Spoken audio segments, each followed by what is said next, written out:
আমি যে কথা বলতে চাই সেই কথায় যেতে পারছি না, কথা অন্যদিকে চলে যাচ্ছে। দোয়া করেন অল্প সময়ের জন্য আমি ওই কথাটা পেশ করতে পারি। প্রশ্ন হলো ঈমান কি? ঈমান কাকে বলে? আমি আজকে এই প্রশ্নের জবাবটুকু বুঝাতে চাই। ঈমান কাকে বলে? কারণ হলো এই ঈমানের মাসআলায় আজকে গোটা বিশ্বের যারা নিজেদেরকে ঈমানদার মুসলমান বলে দাবি করছে, এই ঈমানের মাসআলায় অধিকাংশ মুসলমান ধোঁকার মধ্যে পড়ে আছে। ধোঁকার মধ্যে পড়ে আছে। নামাজ নাই, রোজা নাই, হজ নাই, যাকাত নাই, দ্বীন নাই, শরীয়ত নাই, আল্লাহ নাই, খোদা নাই। কিন্তু যদি আপনি তার সাথে কথা বলেন, সে ইতমিনানের সাথে বলবে যে হুজুর আমার ঈমানটা বড় মজবুত, আমার ঈমান ঠিক আছে। হুজুর নামাজ না পড়লে কি হবে? আমার ঈমান ঠিক আছে। সেই ঈমানটা কি আমাদের জানতে মনে চায় কি চায় না? আর আমরা তো উলামায়ে কেরামের জবান থেকে খুব শুনি যে যদি ঈমান নিয়ে যদি কেউ মরতে পারে, ঈমান নিয়ে যদি যেতে পারে, সারা জীবন কোনো নেক কাজ করে নাই, ঈমান নিয়ে যেতে পারে, তাহলে কোনো না কোনো দিন জাহান্নামের আযাবে জ্বলবে, আগুনে জ্বলবে, কিন্তু কোনো না কোনো দিন সে ওখান থেকে কি পাবে? নাজাত পাবে, এরপরে জান্নাতে যেতে পারবে। তো শয়তান আমাদের বিশেষ করে যুবক ভাইদেরকে সবক পড়ায় যে আর যাই হোক তোর ঈমান তো আছে, ঈমান তো আছে, এটাই ঠিক রাখ, ঈমানটা ঠিক রাখ, আর বাকি যা আকাম কুকাম যা আছে কর, সমস্যা নাই, একদিন তো জান্নাতে যেতে পারবে। ও আমার প্রিয় ভাইয়েরা, ঠিক আছে। আমার প্রথম প্রশ্ন হলো, তাহলে বোঝা গেল মানসিকভাবে আপনি জাহান্নামের আযাবে জ্বলার জন্য প্রস্তুতি নিচ্ছেন।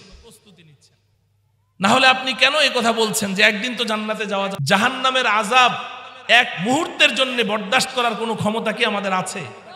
আমরা কি এক মুহূর্তের জন্য জাহান্নামে যেতে চাই? আল্লাহ আমাদেরকে হেফাজত করেন। দ্বিতীয় নম্বর প্রশ্ন হলো, যেই ঈমানের নামে আপনি এমন একটা ইতমিনানের সাথে খুব পরিতৃপ্তির ঢোকর গিলছেন যে আমার ঈমান তো ঠিক আছে, বাস্তবিক অর্থে আদৌ আপনার মধ্যে ঈমান আছে কিনা? এক যুবক জুমার নামাজের পরে আমার সাথে এসে মুসাফা করে, আরো অনেকদিন আগের ঘটনা, মুসাফা করে হাত ধরে আছে। এই হাত ধরে রাখাটা এটা যে কত বিরক্তিকর একটা বিষয়। ধরেন অনেক মানুষ মুসাফা করবে, এখন আপনি মুসাফা করতে হাত ধরে আছেন, হাতটা ধরে রাখেন কেন? তো বাকিরা কেমনে মুসাফা করবে? আপনি ছেড়ে দেন হাতটা। প্রায় এমন একটা মুসিবতের মধ্যে পড়তে হয়। এখন জুমার পরে তো আরো মুসল্লিরা বসা, মুরব্বী অনেকে বসে আছেন, অনেকে জরুরি মাসআলা জিজ্ঞাসা করেন, যেহেতু সপ্তাহে একদিনই সাক্ষাৎ হয় তাদের সাথে।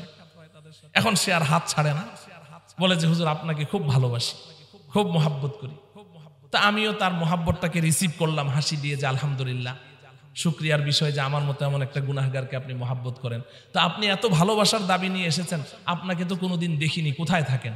বলে যে হুজুর আমি তো আপনার পাশেই থাকি, এই এলাকায় থাকি। তো এই এলাকায় থাকেন, আপনাকে কোনোদিন মসজিদে দেখলাম না। তো হুজুর আমি তো নামাজ পড়ি না। একদম সরল সত্য কথা, হুজুর আমি তো নামাজ পড়ি না। আচ্ছা, তো জুমার নামাজের পরে আজকে যে দেখা করতে আসলেন, এমন মাঝে মধ্যে একটু সালাম মুসাফা থাকলে তো মহাব্বতটা তাজা থাকে, দেখা সাক্ষাৎ থাকে, পরিচয় থাকে। তা আপনি তো কোনোদিন জুমার পরেও দেখা করলেন না। তো মাথা চুলকে আর বলে কি, হুজুর সত্য কথা বলতে কি জুমার নামাজটাও ঠিক মতো পড়া হয় না। তো এখন আমার মেজাজটা হয়ে গেল গরম। তুমি আপনি নামাজও পড়েন না, জুমাও পড়েন না, আবার এদিক দিয়ে মোহাব্বতের দাবি নিয়ে আপনি আমার হাত ধরে আছেন। আচ্ছা ঠিক আছে, এখন যান, পরে কথা বলবো। আমি যখন একটু বিরক্তি প্রকাশ করলাম না, সে বড় আবেগ ভরা দৃষ্টিতে আমার চোখের দিকে তাকিয়ে বলছে, হুজুর নামাজ পড়ি না দেখে আপনি ঘৃণা করছেন, হুজুর বিশ্বাস করেন ঈমানটা বড় মজা, ঈমানটা বড় মজা। এই যে যুবকটা, সে নামাজ পড়ে না স্বীকার করলো, জুমার নামাজও ঠিক মতো পড়ে না, মানে পড়েই না। আজকে হয়তো কোনো মতলব নিয়ে এসেছিল, কোনো জরুরতে, কিন্তু সে ঈমান বড় মজবুত দাবি করলো। আপনারাও সবাই হাসলেন, বাস্তবে হাসির কথা। কিন্তু এর চেয়েও আমি আরো বিস্ময়কর কথা আপনাদেরকে শোনাই, আরো বিস্ময়কর। যে সমস্ত ভাইয়েরা নামাজ পড়েন না, দিন শরীয়ত মানেন না, কিন্তু ঈমানদার দাবি করছেন, হয়তো এই মজলিসে নাই, আমার মাইকের আওয়াজ তো শুনতে পাচ্ছেন, আর এখানকার খুতবাগুলো তো লিখিত আকারেও যায়। আশা করি আমি তাদের কিছু ভাইয়ের কানেও যদি যায়, আমি ইনশাআল্লাহ আল্লাহ পাকের কাছে আজর ও সওয়াব পাবো। আপনারা আশ্চর্যান্বিত হবেন যে আপনি বেনামাজি হয়েও নিজেকে ইমানদার দাবি করছেন, এটা এতটা আশ্চর্যের নয়।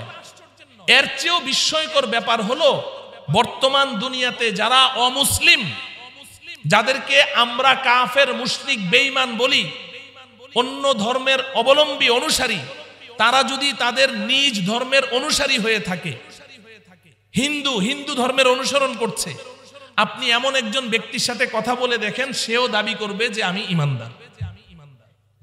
আমার নিজের জীবনের অভিজ্ঞতা আছে, এগুলো খুব বেশি দূরের নয়। আমি জুম্মাপাড়া মাদ্রাসার ছাত্র, রংপুর হেফজ পড়েছি ওখানে।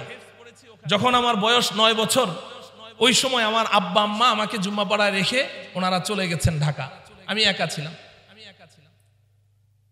তো ওই মাদ্রাসা থেকে 1.5-2 কিলোমিটার ফাঁকে পলিটেকনিক্যাল কলেজ, রংপুর। শুক্রবার দিন সকালবেলা ওস্তাদজির কাছ থেকে ছুটি নিয়ে আমরা ওখানে গোসল করতে আসতাম। ওখানে একটা পুকুর ছিল, এখনো হয়তো আছে, সিঁড়ি করা। তো ওখানে আমরা পুকুরে গোসল করার জন্য আসতাম। তো ছাত্ররা গোসল করে, আমি তো সাঁতার জানি না, আমি পারে বসে বসে ওদের ওই কাপড় চোপড় আর সাবান পাহারা দিই। তো এক বুড়ি, থুরথুরি এক বুড়ি দূর থেকে আমাকে এইভাবে ডাকে। কাছে গেলাম, বাবা তোমার নাম কি? আমার নাম এই। কোথায় থাকো? জুম্মাপাড়া মাদ্রাসায় পড়ি। বাড়ি কই? ঢাকা। এখানে কে থাকে? এখানে কেউ নেই। তো বুড়ির খুব মায়া লাগলো, সে কাপড়ের কোণা থেকে গিট্টু খুলে আমাকে 1টা টাকা দিল, নাও এটা নিয়ে মজা খাও। আমি টাকাটা নিচ্ছি না। না নেয়ার কারণ হলো বুড়িটার গলার মধ্যে কতগুলো মালা, এগুলা দেখে আমি বুঝতে পারছি বুড়িটা হিন্দু।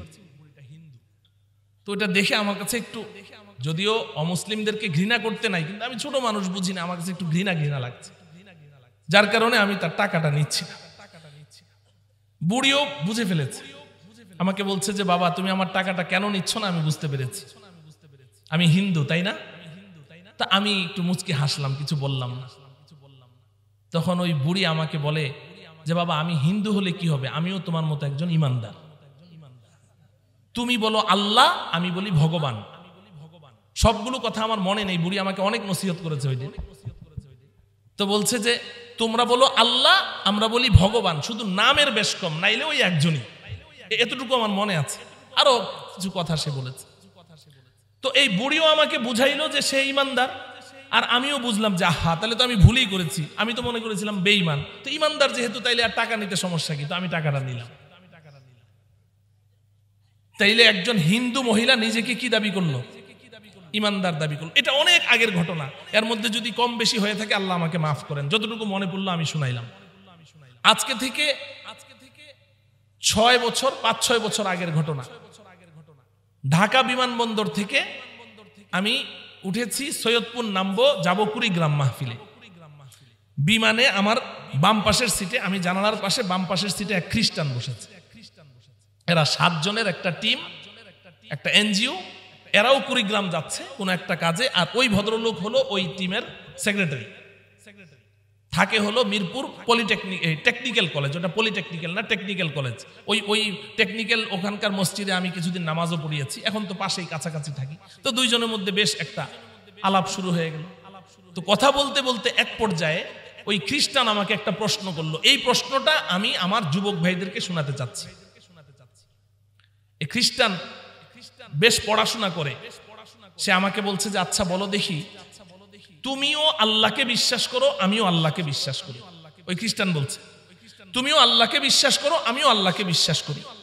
তুমিও নবী মুহাম্মদকে বিশ্বাস করো, আমিও নবী মুহাম্মদকে বিশ্বাস করি। আমি বললাম যে আলহামদুলিল্লাহ। তুমিও কোরআন পড়ো, আমার কাছে একটা ইংলিশ ট্রান্সলেশন কোরআন আছে, মাঝে মধ্যে আমি ওটা পড়ি। আমি বললাম বেশ ভালো।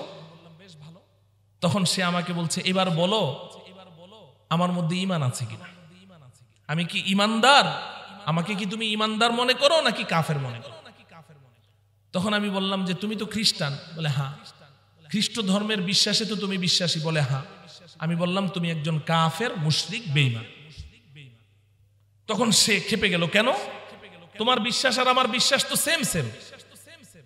আমার প্রিয় যুবক ভাইয়েরা, যারা এই বিশ্বাস লালন করে বসে আছেন তাদের জন্য বড় সবক আছে এই ঘটনার মধ্যে। আপনি তো মনে করছেন যে আমি তো আল্লাহকে বিশ্বাস করছি, দ্যাটস এনাফ, আমার যথেষ্ট, আর তো লাগবে না কিছু।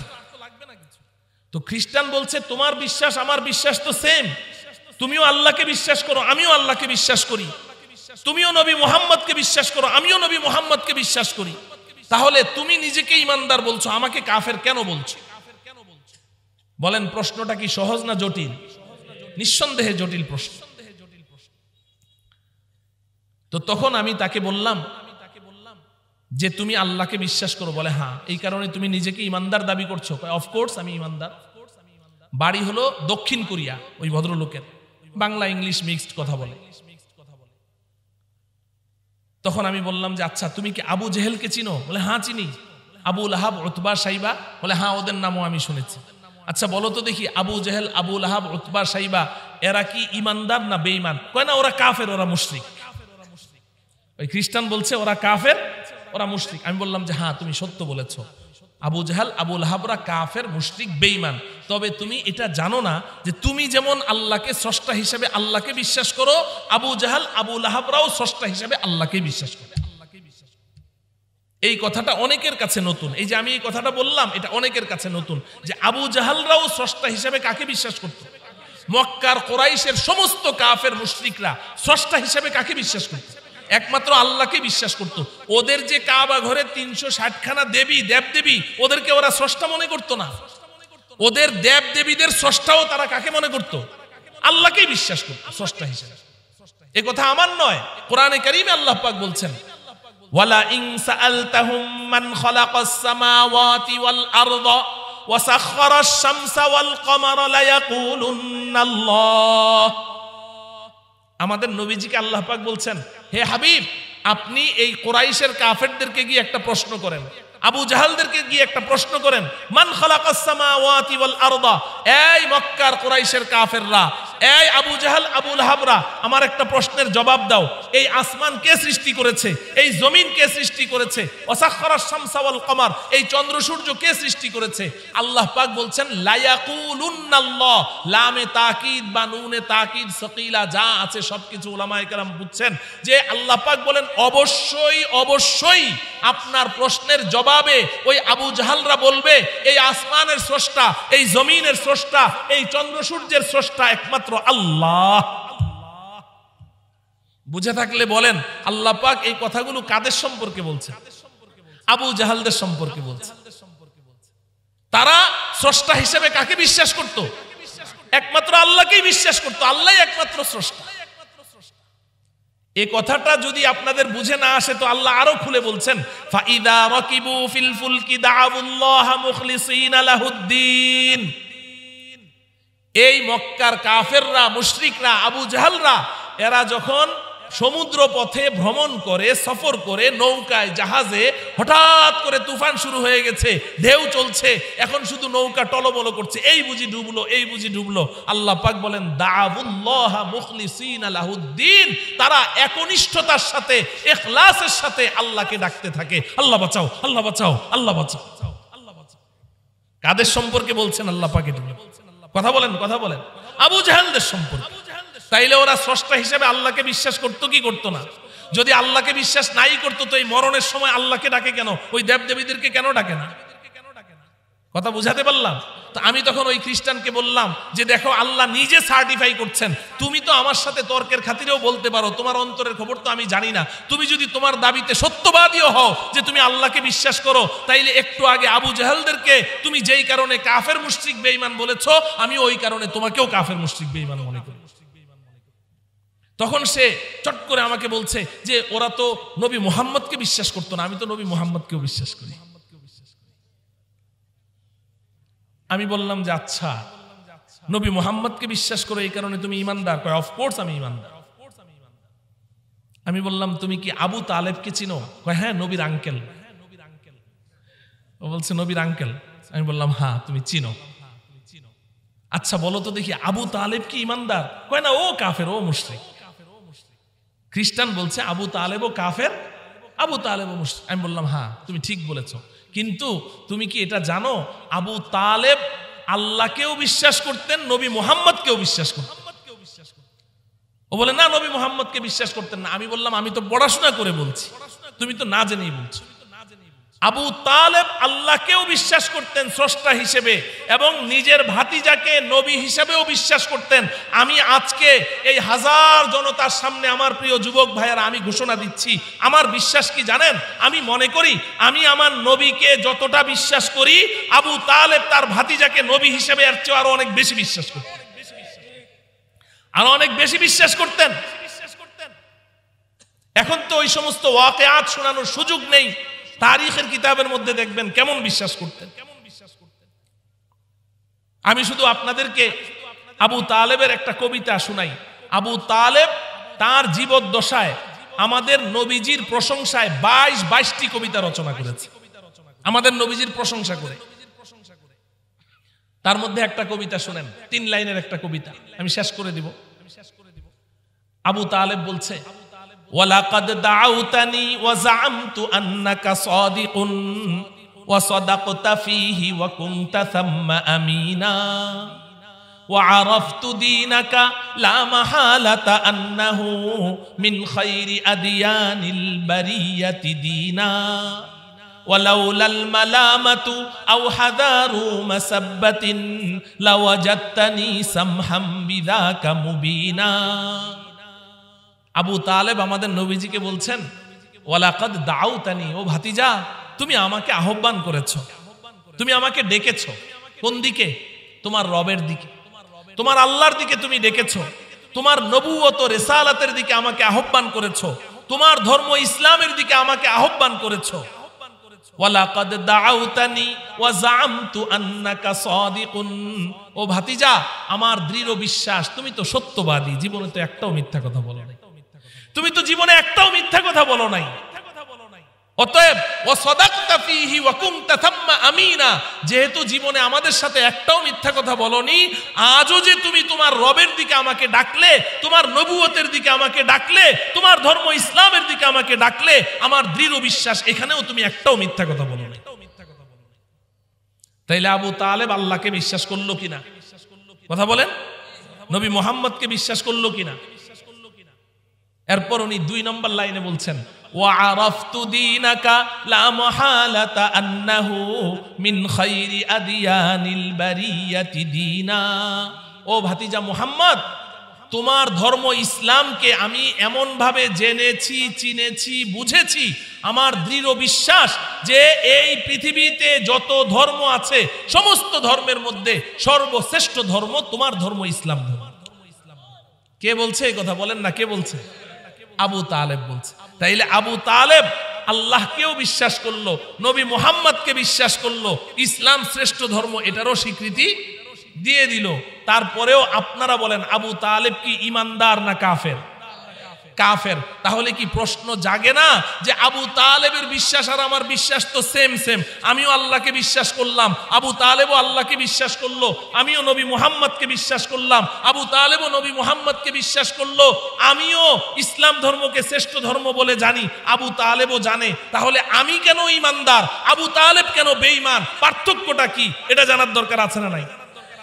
আমি শুধু এই পার্থক্যটা কি এটা বলার জন্যই এত লম্বা চওড়া কথা বলেছি। পার্থক্যটা কি? মুহতারাম হাজিরিন, আবু তালেব এরপরেও কেন বেঈমান? পার্থক্য কোথায়? আমি কেন ইমানদার? 3 নম্বর লাইনটা এর অনুবাদ শুনলে আপনাদের কাছে স্পষ্ট হয়ে যাবে। 3য় লাইনে আবু তালেব বলছে, ওয়ালাউলাল মালামাতু আও হাদারু মাসাব্বাতিন লাওয়াজাদতানি সামহাম বিযাকা মুবিনা।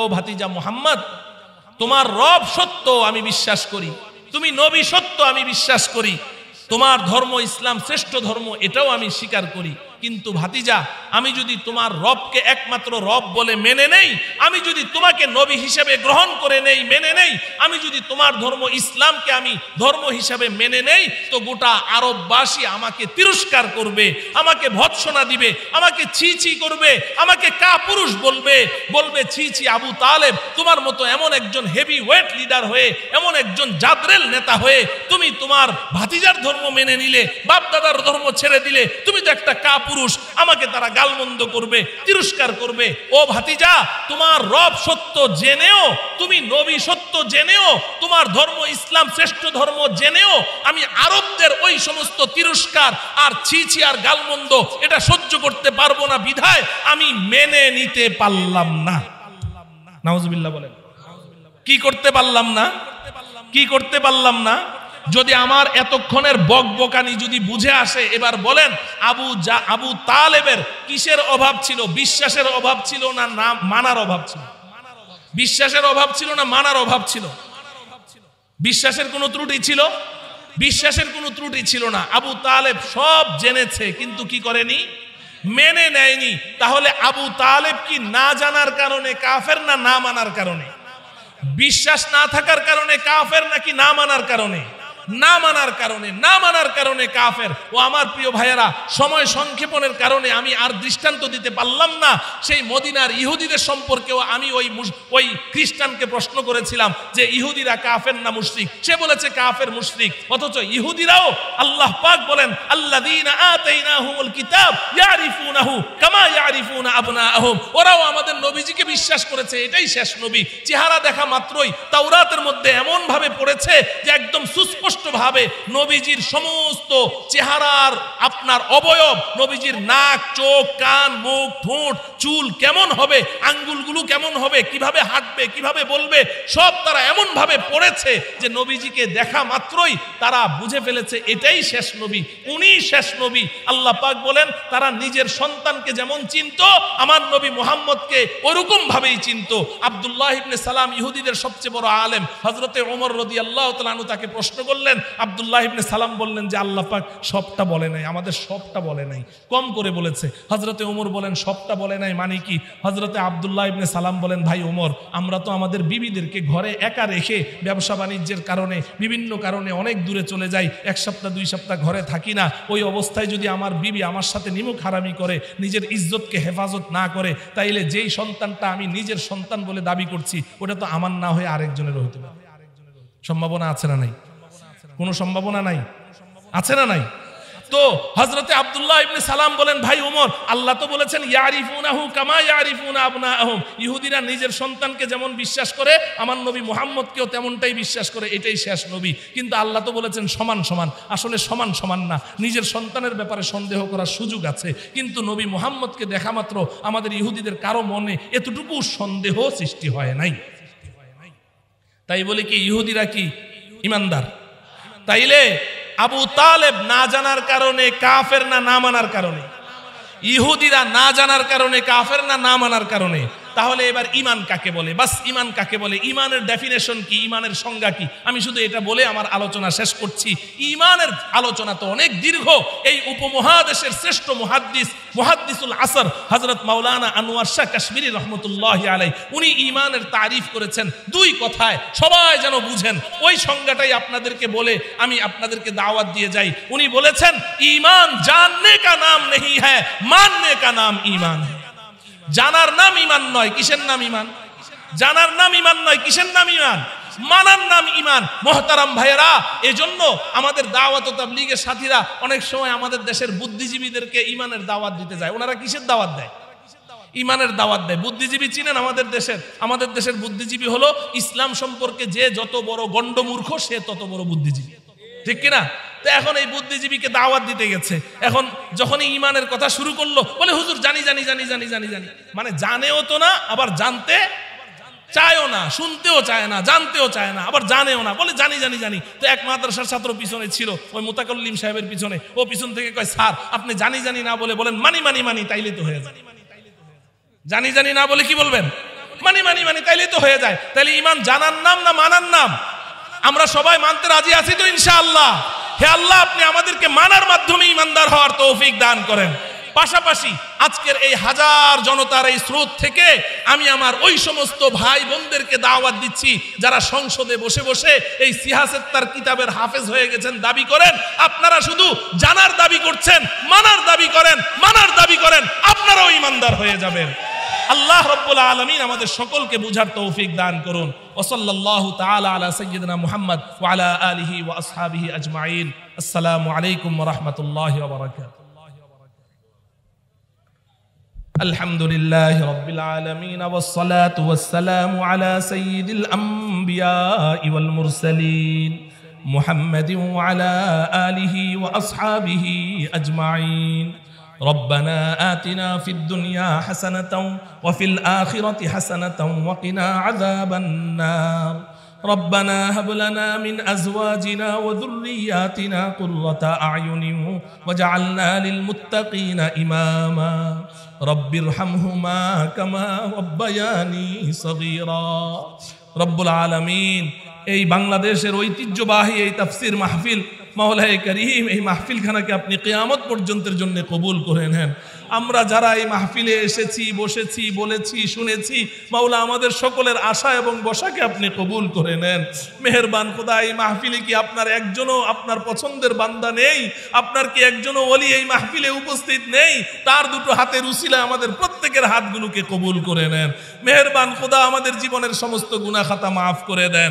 ভবিষ্যৎ জীবনে গুনাহ মুক্ত জীবন যাপন করার তৌফিক দান করেন। আমাদের মরহুম মরহুমা আব্বা আম্মাকে মাফ করে দেন। আমাদের দাদা দাদু, নানা নানু, আত্মীয় স্বজন, পাড়া প্রতিবেশী, দোস্ত আহবাবদেরকে মাফ করে দেন। রব্বুল আলামিন গোটা পৃথিবীর সমস্ত উম্মতে মুসলিমাকে মাফ করে দেন। মেহেরবান খোদা, আমাদের উপরে যাদের হক আছে কিন্তু আমরা তাদের হক পরিশোধ করতে পারি নাই, দুনিয়া ছেড়ে চলে গেছে, তাদেরকেও আপনি মাফ করে দেন। রব্বুল আলামিন আমাদেরকে যারা মুহাব্বত করে ভালোবাসে তাদেরকেও মাফ করে দেন। মেহেরবান খোদা, যারা আমার সাথে এই মুহূর্তে হাত তুলেছে, আমাদের মধ্যে যারা ঋণী আছে তাদের ঋণ পরিশোধের ব্যবস্থা করে দেন। যারা অভাবী আছে অভাব দূর করে দেন। রব্বুল আলামিন মেহেরবান খোদা, অসুস্থ রোগীদেরকে আপনি পূর্ণ সুস্থতা দান করেন। যাদের ঘরে বিবাহের উপযুক্ত কন্যা সন্তান আছে দ্রুত বিবাহের ব্যবস্থা করে দেন। আমার যে সমস্ত যুবক ভাইয়েরা বেকার আছে তাদেরকে সম্মানজনক কাজের ব্যবস্থা করে দেন।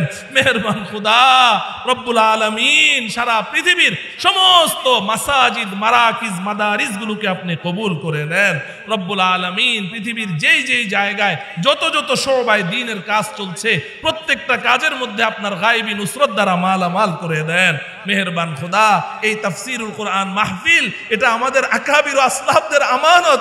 রব্বুল আলামিন হযরত মাওলানা হাবিবুল্লাহ মিসবাহ রাহমাতুল্লাহ আলাইহি, শেখুল হাদিস আল্লামা আজিজুল হক সাহেব রাহমাতুল্লাহি আলাইহি, হযরত মাওলানা ফজলুল করিম রাহমাতুল্লাহি আলাইহি সহ মুস্তাফা আল হুসাইনি রাহমাতুল্লাহ আলাইহি, কত বড় বড় আকাবির আসলাফরা এখানে বসে বসে কথা বলেছেন।